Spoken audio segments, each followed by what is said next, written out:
Eh bien bonjour, je m'appelle Bernard Flammarion, je suis élu délégué au territoire du Barrois au Bassigny depuis 4 ans maintenant. Sur notre territoire, il y a 800 exploitations agricoles qui sont réparties, un petit peu de viticulture, un petit peu de champagne on en est fiers, de la polyculture élevage en grande partie et également de l'élevage, que ce soit allaitant ou laitier.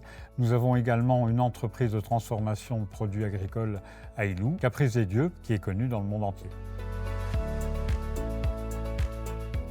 Alors, je me suis engagé dans cette mission. Au départ, les territoires n'existaient pas sur notre chambre d'agriculture et nous avons voulu vraiment casser, alors c'est pas un beau mot, mais casser les silos métiers qui existaient et nous voulions vraiment de la transversalité.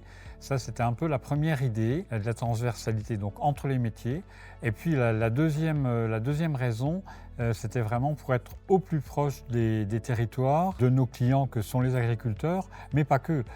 C'est aussi toutes les collectivités qui sont nos clients. Et on avait le sentiment en tout cas de ne pas être assez proche d'eux. Donc on a calqué les territoires sur les communautés de communes que nous avons toutes rencontrées et pourraient vraiment être à leur service et qu'on soit bien visible en fait en tant que prestataire de services pour ces collectivités.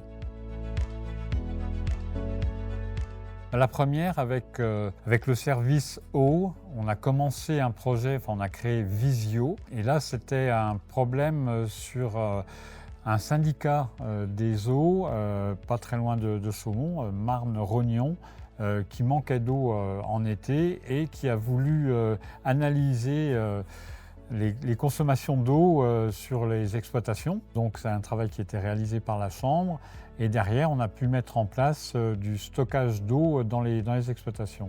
Ça c'était le premier projet qui est quasiment réalisé maintenant. Un deuxième projet toujours sur la quantité d'eau où là c'est de plus grande envergure puisque c'est stocker de l'eau pour pouvoir arroser des cultures bio au printemps quand elles ont vraiment besoin de s'alimenter en eau à leur démarrage. Alors là, c'est un projet qui va se réaliser, mais toujours avec le service eau. Mais il y a plusieurs partenaires, la DDT est partenaire, l'OFB est partenaire, parce que on veut évidemment intégrer ça avec de la biodiversité, mettre ça dans le milieu naturel. Et puis peut-être le troisième projet, où là c'est peut-être un petit peu plus dur, c'est sur l'alimentation collective, toujours en restant avec de l'alimentation locale, se produire auprès des producteurs locaux.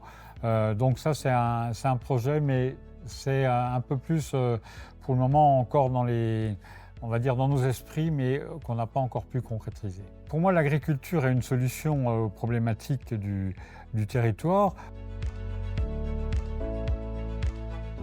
Déjà, elle est source d'emploi. Quand on sait qu'un emploi en agriculture en induit 10 autour, donc voilà, si on garde nos agriculteurs, derrière, c'est quand même tout un bassin de vie qui va être là. La problématique qui peut être sur l'eau, pour la qualité de l'eau, qui est engendrée parfois par l'agriculture, mais pas que. On peut aussi être là, par exemple, je pense à l'épandage des boues de stations d'épuration. Sans l'agriculture, on ne pourra pas répondre à ça. Mais je crois vraiment que l'agriculture est une solution aux problématiques de notre territoire.